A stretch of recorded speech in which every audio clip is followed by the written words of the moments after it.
in the city that never slept. His sweetest creation was her smile. This is the story of Leo, a baker whose hands knew the language of flour and sugar better than words. And Clara, a writer whose words painted worlds but who had forgotten the taste of simple joy. Leo's bakery, the Rolling Pin, was a small haven tucked away on a cobblestone street in Brooklyn. The air inside always smelled of warm bread, cinnamon, and melting chocolate. For Leo, baking wasn't just a job. It was his legacy. He'd inherited the shop from his grandfather, a man who believed a perfectly baked croissant could solve almost any problem. Leo carried that belief in his heart, kneading love into every loaf and piping hope onto every cupcake. He was a quiet man, his conversations often as short and sweet as his gingerbread cookies. His life was a predictable rhythm of pre-dawn alarms, the hum of the oven, and the friendly faces of his regulars. Yet, amidst the comforting routine, he felt a quiet loneliness, a missing ingredient he couldn't quite name. One rainy Tuesday, the bell above the door chimed, and in walked Clara. She was huddled under a large coat, her laptop bag slung over her shoulder, looking like she was carrying the weight of the world. Her eyes, tired but sharp, scanned the pastry case with a professional detachment, as if she were researching joy rather than experiencing it. She was a features writer for a popular city magazine, known for her incisive, sometimes cynical, articles. Her latest assignment, to find the soul of the city in its small businesses. To her, it was just another deadline, another story to file. She ordered a black coffee and a plain croissant, her voice crisp and businesslike.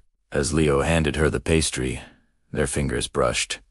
A tiny spark, unexpected and warm, passed between them. Clara, ever the observer, noticed the dusting of flour on his strong hands and the gentle kindness in his eyes. Leo noticed the way a stray curl had escaped her bun and the subtle furrow in her brow, a sign of a mind that never stopped working. She took a bite of the croissant, and for a fleeting moment, the professional mask slipped. Her eyes widened slightly. The croissant was perfect, buttery, flaky, light as air. It tasted like a memory she didn't know she had. She looked at Leo, a genuine question in her eyes this time. "How do you do that?" she asked. Leo simply smiled, a rare, genuine smile that crinkled the corners of his eyes. "It's my grandfather's recipe," he said. "He always said the secret is to give the dough time to rest, just like people." That simple phrase stuck with Clara.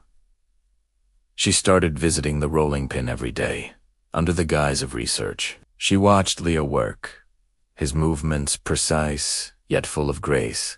He'd explain the science behind sourdough starters, the art of tempering chocolate, and the patience required for a perfect mechanic. He spoke about baking not as a series of steps, but as a conversation with the ingredients. For the first time, Clara wasn't just observing, she was listening. She started to see the story not in the business, but in the baker. His passion was infectious, a quiet, steady flame in the bustling city. Leo, in turn, found himself opening up to her. He learned about her deadlines, her editor's demands, and the pressure to always find a fresh, edgy angle. He saw the vulnerability beneath her confident exterior. He started saving her favorite almond pastry, having it ready with her coffee each morning. One day, seeing her particularly stressed, he did something new. He presented her with a small, custom-made cupcake. It was a delicate lavender and honey creation. For inspiration, he sighed softly. Lavender for calm, and honey for a little sweetness. Clara was speechless. No one had ever done something so thoughtful for her. It wasn't a grand gesture, but a small, perfect one. That little cupcake felt more personal than any award she had ever won. Their daily meetings became the highlight of their days.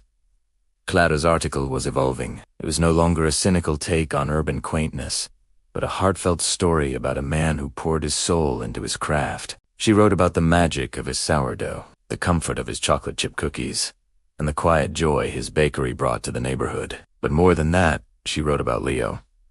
She wrote about his hands, his smile, and his philosophy, that everyone, like dough, just needs a little time to rest and rise. She realized she wasn't just writing about him. She was writing about the change he had inspired in her. She had come looking for a story and had found a piece of her own heart she didn't know was missing. Leah, encouraged by Clara's belief in him, started experimenting. He created a new pastry and named it the Clara, a delicate rose and pistachio tart. Complex, beautiful, and surprisingly sweet, it represented everything he saw in her. The day her article was published, the bakery was flooded with new customers, all eager to taste the magic she had described. The article was a huge success, celebrated for its warmth and authenticity. It was the best work of Clara's career. Amidst the chaos, she found Leo, holding out a box with the Clara. Inside. Your article, it was beautiful, he said, his voice thick with emotion. You show me the real me. You gave me the story, Leo, she replied, her own eyes shining. You reminded me that the best things in life aren't complicated. They're just true.